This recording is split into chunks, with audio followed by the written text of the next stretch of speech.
Maintenant, passons aux inéquations à deux variables, toujours du premier degré. Alors, on commence par bien comprendre la notion de ensemble solution et pas l'ensemble solution, qui est le complémentaire dans le fond. Alors, si on regarde comme il faut notre axe que j'ai dessiné, l'ensemble solution, dans ce cas-ci, c'est tous les chiffres entre 2 et 5 et incluant le 2 et le 5. C'est ce qu'on appelle l'ensemble solution. Si vous prenez n'importe quelle valeur là, dans cet intervalle, ben, dans votre inéquation de départ, ceci donnerait vrai. On va faire un exemple après pour comprendre ce que je veux dire. Par contre, si vous prenez n'importe quel chiffre à l'extérieur de cet intervalle, qui est la région pas ensemble solution, ben vous allez obtenir comme résultat, si vous le mettez dans votre inéquation, vous allez obtenir faux. Comme j'avais expliqué dans l'autre vidéo avant, dans les inéquations, souvent, le résultat n'est pas un chiffre, mais ça sera vrai ou faux. Il faut vraiment bien comprendre cette notion-là. Alors, faisons l'exemple suivant. J'ai 4x plus 1, je veux que ce soit plus petit que 3x plus 7. Alors, l'ensemble solution, on pourrait faire le calcul, mais moi, je l'ai fait ailleurs, donc je vous le dis, ça donne ceci. Donc, ça, c'est l'ensemble solution. Ici, ce sont tous les chiffres plus petits ou égaux à 6. On va mettre le égal ici, hein, si on veut que ce soit inclus. Alors, maintenant, prenons un chiffre qui est dans l'ensemble solution. Par exemple, si on prend x égale 3, je le prends, x égale 3, et je le remplace dans mon inéquation. Si je le remplace et je fais correctement les calculs, j'obtiens que 13 est plus petit que 16. 13 plus petit que 16, c'est vrai. Donc, il est bien dans l'ensemble solution et son résultat est bien vrai. Par contre, si vous prenez x égale 8, maintenant, si vous le remplacez, vous obtenez que 33 est plus petit que 31, ce qui est complètement faux. C'est pour ça que 8 est à l'extérieur de l'ensemble solution, il n'est pas dans l'ensemble solution. J'espère que l'image est claire de bien comprendre qu'est-ce qu'on veut dire par être dans l'ensemble solution. C'est qu'il faut que ça donne vrai dans une inéquation et ne pas être dans l'ensemble solution, il faut que ça donne faux. Parce qu'il y a deux possibilités, être dans l'ensemble solution ou ne pas être dans l'ensemble solution. Maintenant, on commence les inéquations à deux variables, premier degré. Suite. Alors, prenons l'exemple de l'équation y égale x plus 1. Je sais que ce n'est pas une inéquation, mais je veux réexpliquer et être certain qu'on comprenne bien la notion d'ensemble solution. Alors, si vous tracez votre droite y égale x plus 1, vous avez deux points qu'on trouve facilement, le point 0,1 et moins 1,0. Ce sont les coordonnées à l'origine. Ensuite, j'ai placé quelques points bleus que j'ai calculés, 1,2, 2,3, 3,4, etc. Et j'en ai placé un dans le troisième cadran que je n'ai pas calculé rien. Et on comprend que je pourrais trouver une infinité de points qui seraient sur cette droite. Alors, l'ensemble solution, c'est toujours, dans ce cas-ci, ce sont tous les couples XY qui se trouvent sur la droite. Donc, ce sont des couples, il y en a une infinité qui se trouveraient sur la droite. Prenez maintenant l'inégalité Y est pas égale à X plus 1. Alors, cette fois-ci, c'est le contraire. C'est la région qui n'est pas sur la droite, qui est l'ensemble solution. Alors, je vous ai marqué, l'ensemble solution est la région assurée, soit tous les couples XY qui ne sont pas sur la droite. Alors, je vais le représenter en jaune. Finalement, c'est tous ceux-là ici, partout ici, jusqu'à l'infini, et partout ici, jusqu'à l'infini, mais pas sur la droite. Sur la droite, tous les couples qui sont sur la droite ne respecteraient pas cette équation. Si vous prenez le point 1,2 et vous remplacez, vous allez voir que vous obtenez 2 n'est pas égal à 1 plus 1. Ceci deviendrait faux. Alors, si c'est faux, il n'est pas dans la réponse. Donc, dans ce cas-ci, l'ensemble solution, c'est tout le plan cartésien, sauf la droite en pointillé. Alors, lorsqu'on veut rejeter quelque chose, quand on est dans deux dimensions, c'est-à-dire à deux variables, l'équivalent de boule vide qu'on faisait pour les axes quand on travaillait avec une variable, quand on voulait dire exclu, ben pour un plan cartésien, dire que c'est exclu, c'est en pointillé. En pointillé, ça veut dire que ceci est exclu. Dire que la réponse est inclue, ça serait une ligne pleine. Donc ici, la ligne seule serait la réponse, elle est incluse.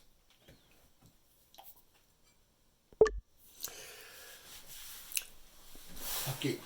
Une mise au point importante pour bien comprendre la différence entre les exercices quand on a une seule variable et quand on a deux variables. Alors, quand on a une seule variable, genre 4x doit être plus petit que 5, ben, l'ensemble solution se trouvera toujours sur un axe de nombres et ça sera une région sur l'axe des nombres. Exclu ici, inclus ici. En passant, on va commencer avec le vocabulaire important, les points qui délimitent, qui déterminent la fin, le début de l'intervalle de la solution, on les appelle les points frontières. OK? Même s'il est exclu, c'est quand même un point frontière. Quand on est à deux variables, l'ensemble solution, ça sera plus sur un axe, mais ça sera une région. Donc, par exemple, dans le plan cartésien. Donc, par exemple, ici, la ligne qui est ici, c'est la frontière. On verra tantôt comment la trouver. OK? Et cette ligne frontière détermine deux régions, la région du haut, la région du bas. Un des deux est l'ensemble solution, ce qui implique que l'autre côté est nécessairement le non-ensemble solution. Alors, par exemple, pour représenter que c'est en bas qui est leur ensemble solution, je l'ai mis en bleu, on fait des lignes comme ceci, et ceci représente l'ensemble solution. Au ministère, ce qu'ils vont faire, ils vont rendre cette partie-là toute en gris pâle mais ils ne vous diront pas que c'est l'ensemble solution, ils vont vous demander quelle est l'inéquation qui respecte le schéma suivant. Il faut comprendre que lorsque c'est en gris pâle, c'est l'équivalent de hacheré, c'est ça qui veut dire que c'est l'ensemble solution. Bon, voyons notre premier exemple. On a une équation y plus petit ou égal à x plus 1. Il faut d'abord comprendre que le symbole plus petit ou égal, ça veut dire ceci. Ça veut dire que soit qu'on a y égal à x plus 1 ou on doit aussi avoir y plus petit que x plus 1. Alors, la première des choses qu'on fait, on se sert de l'égalité ici. Même s'il n'y avait pas l'égal ici, c'est pas grave, on se sert de cette égalité ici parce que ceci correspond à ce qu'on appelle la frontière. Et on vient tracer la frontière, cette ligne-là ici, en plaçant quelques points dessus. Cette frontière-là, on l'a mis en ligne pleine parce que ici, il y a le égal dans l'inéquation.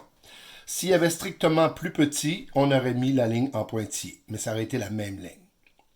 Okay? Donc, la frontière peut être en ligne pleine si l'inégalité ici contient un égal, et s'il n'y en a pas, si dans le symbole d'inégalité, il n'y a pas d'égal, on la met en pointillé. Maintenant, la réponse est soit à ce côté-ci, en dessous de la ligne, ou soit au-dessus. Là, c'est sûr que j'ai déjà marqué que la réponse était l'ensemble solution, c'est en dessous, mais je l'ai trouvé de deux façons. Je rappelle ici ce que j'ai marqué, que la frontière est inclue dans l'ensemble solution, car il y a le égal dans le symbole plus petit ou égal. J'ai mal copié ici, plus petit ou égal. Alors, pour savoir de quel côté on va choisir, il s'agit de choisir un point qu'on est certain où il est. Donc, par exemple, si ça c'est le point 4.5 qui est sur la frontière, ben vous êtes d'accord avec moi que 4.6, c'est le point au-dessus de la ligne. Alors, je vais faire ce qu'on appelle un test de vérité avec ce point de 4.6. Donc, j'écris ma règle, celle qu'on me donne au début, et je vais faire le test avec 4,6 à l'intérieur. Donc, le x et le y, je les remplace. Ça fait 6 plus petit ou égal à 4 plus 5. Ça implique que 6 est plus petit ou égal à 5. Et ceci est faux. Qu'est-ce que ça veut dire que ceci est faux? C'est que le point 4,6 n'est pas dans l'ensemble solution. Donc, si ce point-là n'est pas dans l'ensemble solution, ça veut dire que tout le monde de ce côté de la ligne de la droite ne serait pas dans l'ensemble solution. Donc, l'ensemble solution, ça serait où? Ça serait ce côté-ci. Ça, c'est ce qu'on appelle trouver la réponse par si c'est pas pile, c'est face. OK? Mais en réalité, vous allez voir dans mon solutionnaire, c'est rare que je vais choisir un point comme ça, comme 4,6, un point ici, parce qu'on ne sait jamais si le point est vraiment par-dessus ou en dessous, c'est un peu mélangeant. Tandis que le point qui est ici, qu'on appelle le 0,0, coordonnée à l'origine, ben lui, il est toujours à la même place. Alors, on voit que si notre droite est bien dessinée, ben le point est en dessous. Donc, je vais faire le test avec lui. Et si vous avez bien compris que l'ensemble solution, c'est en dessous, ben on ne sera pas surpris si ça donne vrai. Alors, je fais le test. Ici, y plus petit ou égal à x plus 1, je remplace par 0, 0, c'est le test. Ça donne 0 plus petit ou égal à 0 plus 1, et j'obtiens que 0 est plus petit ou égal à 1, ce qui est vrai. Donc, vous voyez, tantôt, ici, j'ai obtenu faux, Et j'ai compris que c'était pas ce côté-là, donc c'est l'autre bord. Je répète, si c'est pas pile, c'est face. Tandis que le test du 0,0 ici m'a donné d'un seul coup vrai. Ça veut dire que le point ici était dans la réponse. C'est pour ça que c'est tout ce monde-là qui est l'ensemble solution.